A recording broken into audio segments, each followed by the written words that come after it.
Good day, everyone. For today's lesson, we are going to discuss the Chapter 3, Inclusion and Identity, and also the Chapter 4, Formation. Chapter 3, Inclusion and Identity. This chapter examines the processes that determine this alignment of individual and collective pursuits.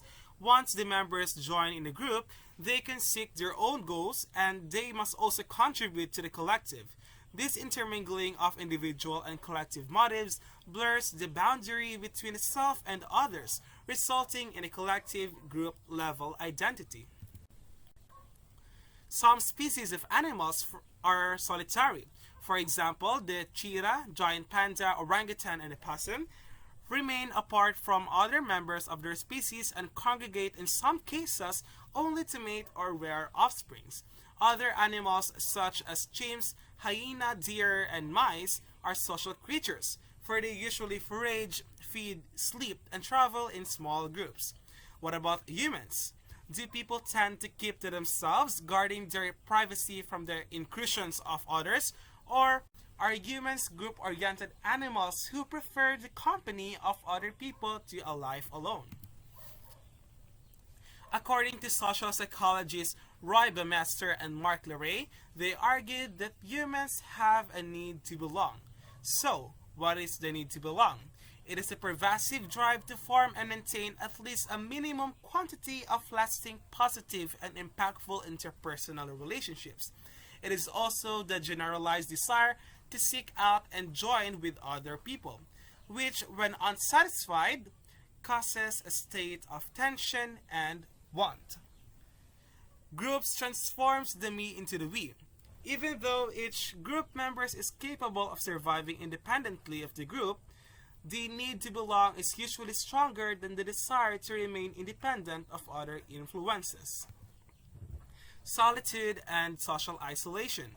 Spending time alone, away from others, can be pleasant, even rejuvenating. People say, I can discover who I am, determine what I want to be, meditate and reflect, try out some new behaviors, recover my self-esteem, protect myself from what others say, and take refuge from the outside world when alone. But most people, both young and adult, find protracted period of social isolation somewhat disturbing. Isolated individuals, for example, such as stranded explorers, secluded scientists, prisoners in solitary confinement, and so on, speak of psychological costs of their ordeal. They experience fear, insomnia, memory lapses, depression, fatigue, and general confusion. Also, prolonged social isolation has been identified as a risk factor for the onset of number of psychological disorders, including depression, paranoia, and the disordered thoughts characteristic of schizophrenia. Social and emotional loneliness. Although group memberships are not often considered as essential and interpersonal relationships as friendship and love relationships, the relationships that groups create and sustain can become so intimate and involving that they serve as a buffer against feeling of isolation and loneliness. So what is loneliness? Loneliness is a cognitive and affective malaise which can include sadness, dejection, self-deprecation, and boredom. Experienced when one's personal relationships are perceived to be too few or too unsatisfying.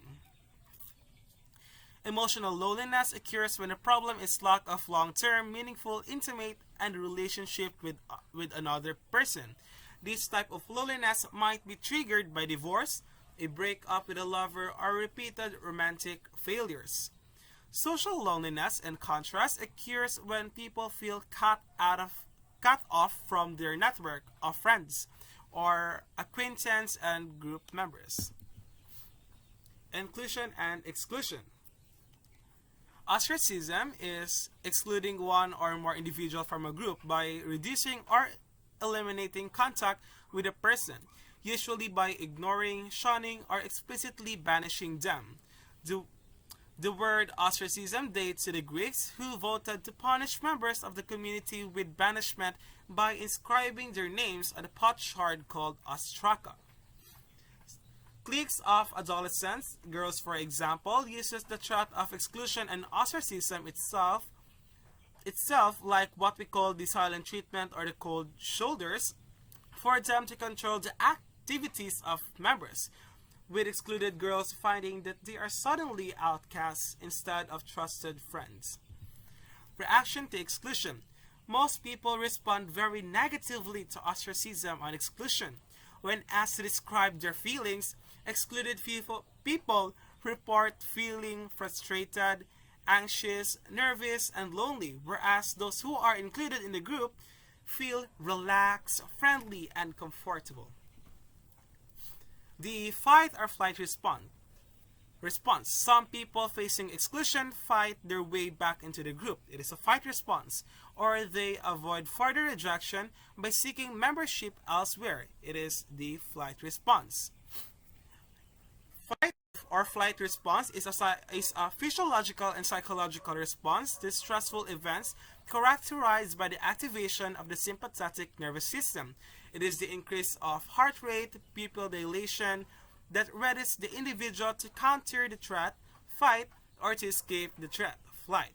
So, what is the difference between fight and flight response?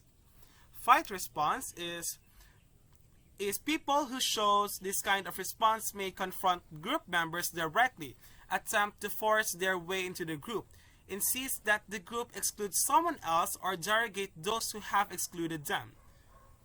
People who execute fight response are also more likely to engage in a number of self-defeating behaviors, such as unnecessary risk and procrastinating.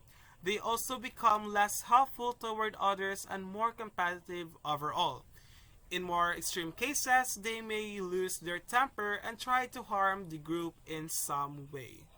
Flight response, in contrast, attempt to withdraw physically or psychologically from the situation rather than tolerate the inattention.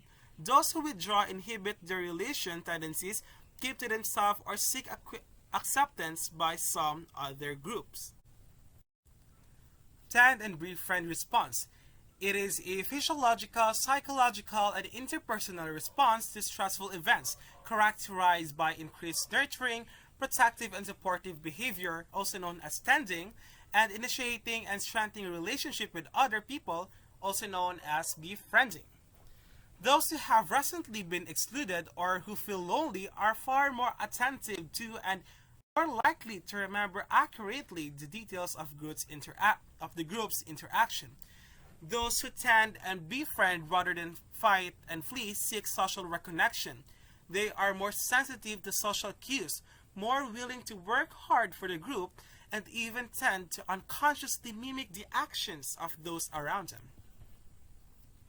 Exclusion and aggression. The need to belong is a powerful force in human behavior, so much so that the individual can respond violently when that need is trod. Some individuals experience sadness when excluded. They respond to exclusion passively, but others are angered when excluded. And these individuals are the ones who are more likely to engage in antisocial behavior, including aggression. They may interpret neutral or even accepting actions as negative, with the result that they sometimes feel as if that the entire group has ostracized them when they have been rejected by only one or two of the members. Inclusion and human nature. Why do people usually choose membership over isolation? Why do people respond so negatively when others excluded them? Why are people so sensitive to signs that others have overlooked them, even when they are connected only by internet-based technologies? Evolutionary theory offers an answer, and that is what we call the need to belong to the group is part of human nature. The herd instinct. The idea that humans are instinctively drawn to gather with other humans is not a new one. Over a century ago, psychologist William McDougall argued that humans are inexorably drawn to the vast human herd, which exerts a baneful attraction on those outside of it. Evolutionary psychology assumes that recurring psychological and social tendencies also stem from evolutionary process that increase adaptive action and neurological mechanisms. Human capacity to introspect, to read the emotion in other faces, to understand the meaning of others' vocal utterance, and even to consider the future events may become more likely if a specific action is undertaken now may all reflect adaptations that were shaped by natural selection. Similarly, humans' preference for living in group rather than alone may also be sustained by psychological and biological mechanisms that evolve over time to help individuals solve basic problems of survival. So, the social meter theory, proposed by Mark Leray and his colleagues, suggests that feelings of self-worth functions as just such a monitor. Many theorists consider the need for self-esteem to be master motive, but social meter theory suggests that self-esteem is a psychological gauge that monitors the degree to which people perceive that they are relationally valued by other people. Social meter theory, a conceptual analysis of self-evaluation processes that theorize self-esteem functions to psychologically monitor of one's degree of inclusion and exclusion in social groups. The biology of ostracism and inclusion. The intensely negative reaction most people experience when they feel excluded has a biological basis. When ignored by the group, the cardiovascular, hormonal, and immune system likely responded to deal with the stress of exclusion. Inclusion triggers a different set of psychological events, lowered heart rate and blood pressures, and an increase in level of neuropeptide and hormone oxytocin, which is associated with positive form of social behavior, including trust and social support. When people were left of the group activity, those specific areas of the brain, the dorsal anterior cingulate cortex and the anterior insula, were particularly active. These areas of the brains are associated with the experience of physical pain, sensation, and other negative social experience. Creating cooperation. Living in groups requires concessions and compromise, for the needs and interests of a group do not always and completely match the needs and interests of each one of member. So, what is individualism and collectivism? Individualism is a tradition, ideology, or personal outlook that emphasizes the primacy of the individual in his or her rights, independence, and relationships with other individuals. Collectivism, on the other hand, is a tradition, ideology, or personal orientation that emphasizes the primacy of the groups or community rather than each individual's person. Individualism is based on the independence and uniqueness of each individual. This perspective assumes that people are autonomous. They must be free to act and think in the ways that they prefer rather than submit to the demands of the group. Collectivism, in contrast, recognizes that human groups are not mere aggregations of independent individuals, but complex sets of interdependent members who must constantly adjust to the actions and reactions of others around them. Social relations. The relationship linking members to one another and their groups are not only stronger and more valued by collectivists, but they are also more likely to be communal rather than exchange-based. Exchange relationships, it is a reciprocal interdependency that emphasizes the trading of gratifying experiences and rewarding among members. communal relationships is a reciprocal interdependency that emphasizes meeting the needs and interests of others rather than maximizing one's own personal outcome. People in exchange relationships strive to maximize the rewards they personally receive through membership and are dissatisfied if their group becomes too costly for them. They expect to receive rewards in exchange for their investment of time, energy, and other personal resources. People, in contrast to people in communal relationships, are more concerned with what their group receives than with their own personal outcome. Norm of reciprocity. It is a social standard that enjoins individuals to pay back in kind what they receive from others. Social obligations. It refers to the firm of engaging in social actions because of its obligation to meet certain legal responsibilities. Group cultures is the distinct ways that members of a group represent their experiences, including consensually accepted knowledge, beliefs, ritual, customs, rules, language, norms, and practices. As the psychologist Edgar Schein explains, any definable group with a shared history can have a culture, and once a group has learned to hold common assumptions, the resulting automatic patterns of perceiving, thinking, feeling, and behaving provide meaning, stability, and comfort. Social goal. Social goal is a collectivist orientation, requires a willingness to cooperate with others and a degree. And when we say equity norm, it is a social standard that encourages distributing rewards and resources to members in proportion to their inputs. Equality norm is a social standard that encourages distributing rewards and resources equally among all members. The social self. When answering the question, who am I? People usually mention their individualistic qualities and characteristics, their personality traits, preference, interests, likes and dislikes, aspirations, hopes and wishes, habits, activities and pursuits, abilities, skills and beliefs, and even their emotional tendencies and current mood state. But they also mention qualities that spring from their relationships with other people and groups. Personal identity is an individual's perception of those aspects of his or her self-concept that derive from individualistic personal qualities such as traits, beliefs, and skills.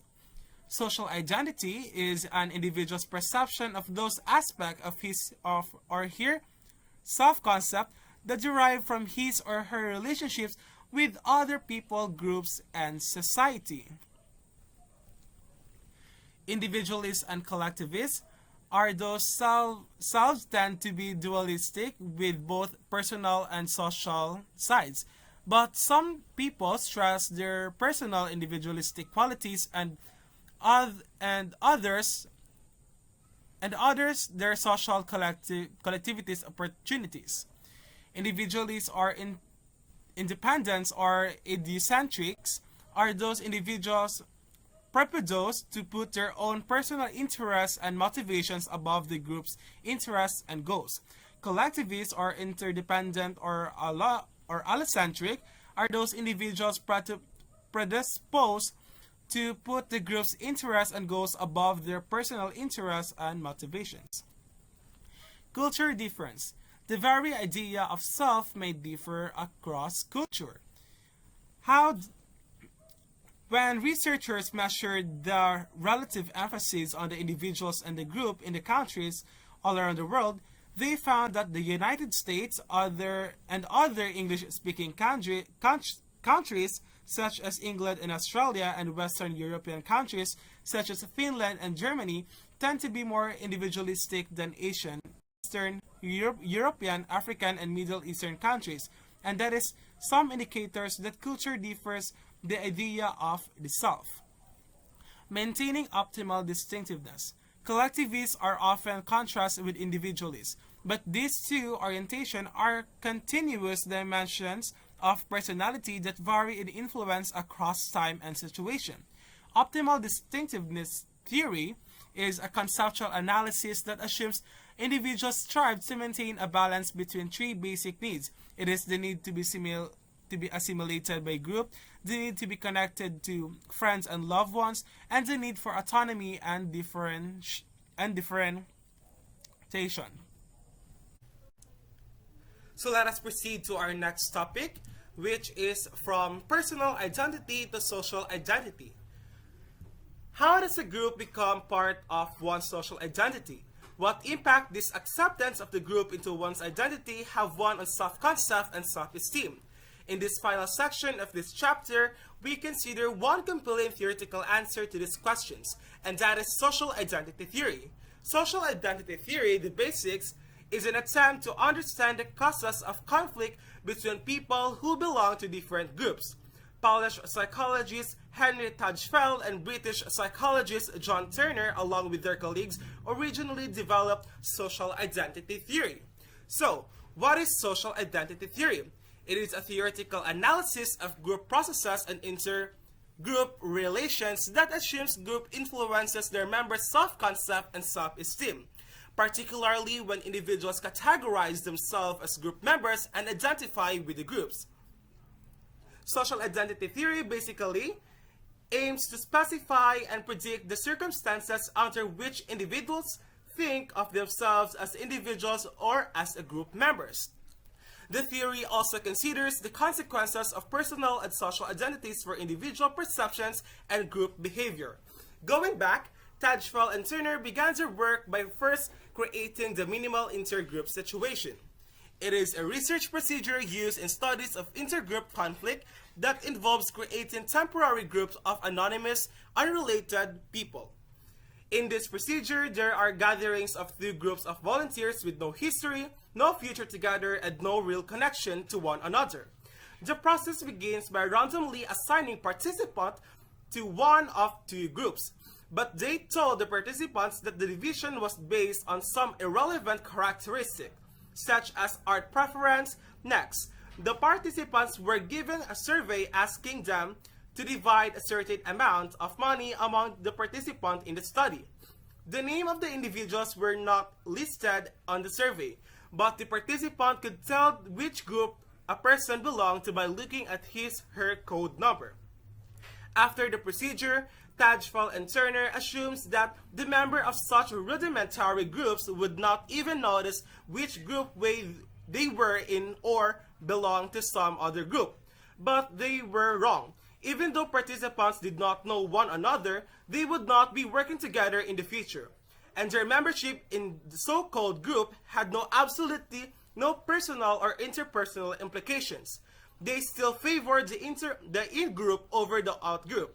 They are left with the question, how could these purely cognitive groups that had no interpersonal meaning whatsoever nonethelessly and influence people's perception and actions? Social identity theory answers to the social identity theory's answer to that are these two cognitive processes, social categorize and identification, combine to transform a group member into identity, which we will tackle shortly. Social categorization. It is the perceptual classification of people, including the self, into categories. In other words, it is the natural cognitive process by which we place individuals into social groups. For example, social categorization occurs when we categorize a person about his age, sex, and etc. Perceivers are people who make sense of and understand other people, quickly and automatically classify those they encounter into groups based on age, race, nationality, and other categories.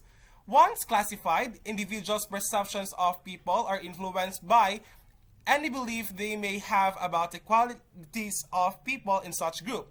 For example, if we meet Patrick on the street, we would rapidly slot him into such a social grouping as a man, in 20s, American, and white. And once categorized, our perception of Patrick would be influenced by our belief about the qualities and characteristics of prototypical American 20-something white men. These beliefs are called the stereotypes or prototypes. So what is a stereotypes or prototypes? It is a socially shared set of cognitive generalization about the qualities and characteristics of the typical member of a particular group or social category. Social stereotype describe the typical characteristic of people in various social groups and, more generally, how one group differs from one another. Surprisingly, people not only categorize other people, but themselves as well through self-stereotyping. So, what is self-stereotyping? It is accepting socially shared generalization about the prototypical characteristic attributes to members of one's group as accurate descriptions of oneself. Most people belong to many groups and categories, but many of these memberships have no influence on their social identities. This is where identification comes in. Identification is a process whereby the individuals assimilate an aspect, property, or attributes of the others and is transformed wholly or partially by the model that others provides. It is by means of a series of identifications that the personality is constituted and specified. Identifications come with a certain type where individuals come to think that their membership in the group is personally significant. They feel connected and interdependent with other members, are glad they belong to the group, feel good about the group, and experience strong attachment to the group. And that is what we call social identification. Social identification is when an individual accepts the group as an extension of the self and therefore basing one's self-definition on the group's qualities and characteristics. But sometimes a person's identification with a group can become so pronounced that across situations, they think of them as a group members first before individuals. More typically, however, the self will shift from me to the we if something in the situation increases the silence of one's memberships, individuals who find that they are the only representative of the particular group. Motivation and social identity. Social identity theory provides key insights into a host of psychological and interpersonal processes, including collectivism, perception of the outgroup, presumption of in-group permeability, tolerance of deviance within the group, increased satisfaction with the group, and feeling of solidarity. Evaluating the self refers to the process whereby people look at themselves to assess various aspects that play a role in identity.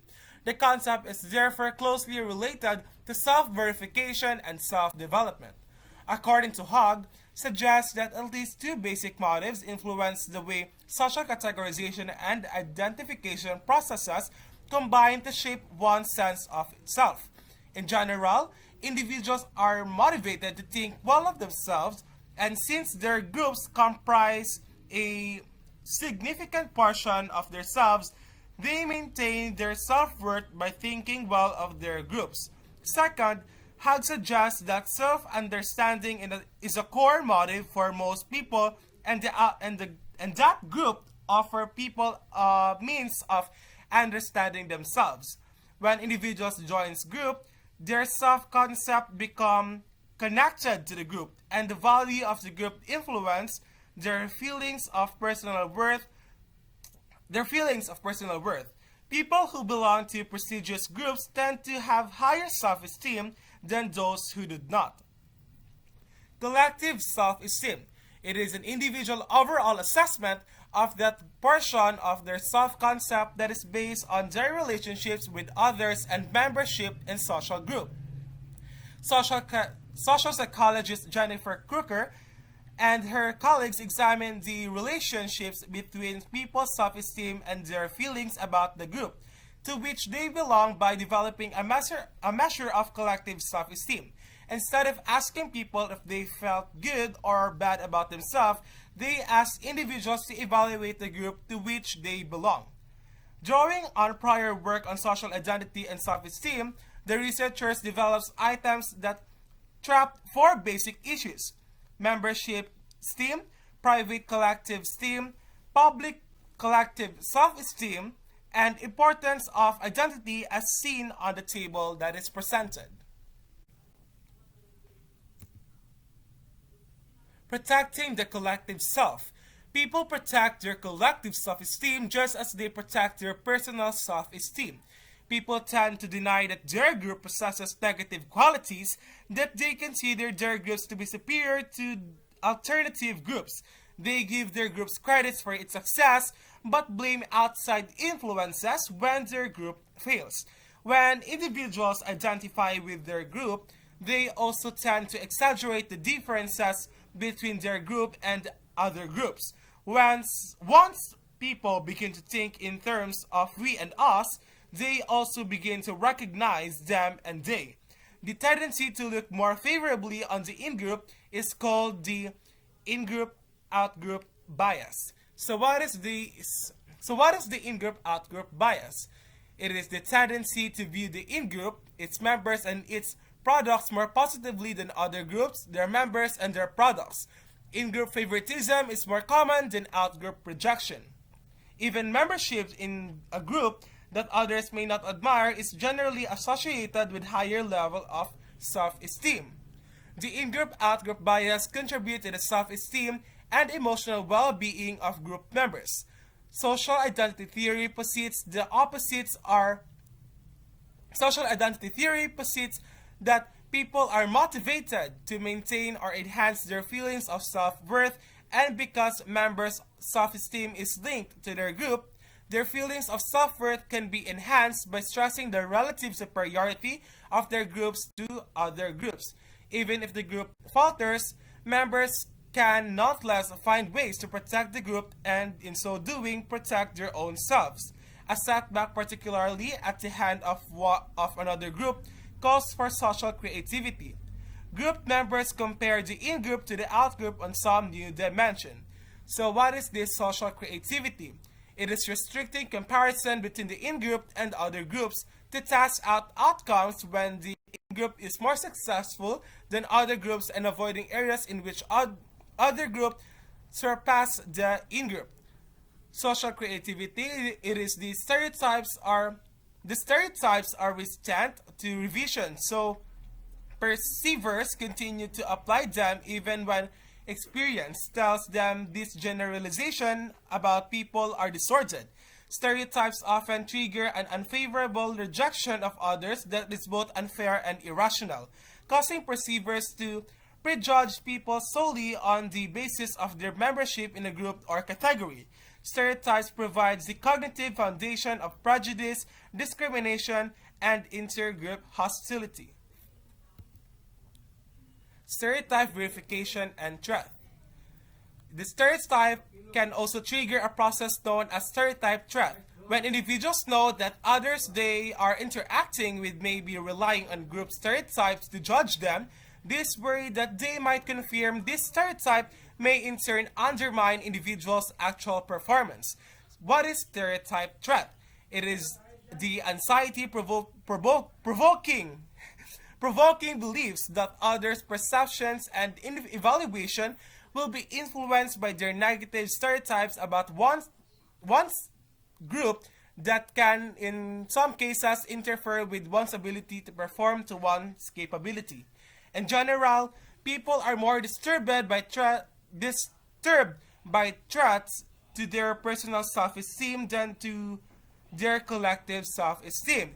They are more likely to deny the accuracy of negative individualized information relative to negative group information, and they more readily claim positive feedback when it focuses on them rather than on their group. Protecting the personal self. The self-protection motives is believed to be driven by the overreaching desire to protect and maintain self-esteem and is activated when an event threatens one's positive self-view. When people can choose the groups they belong to or identify with, they often shift their allegiance, leaving groups that are lower in status are prone to failure and seeking membership in prestigious or successful groups. The technical term for such a change is allegiance. For such change in allegiance is individual mobility. So what is individual mobility? It refers to reducing one's connection to a group in order to minimize the threat to individual self-esteem. More common ways to describe this process include resigning, dropping out, quitting, breakups, escaping, bailing, and ditching. The members leave the group for a more promising one.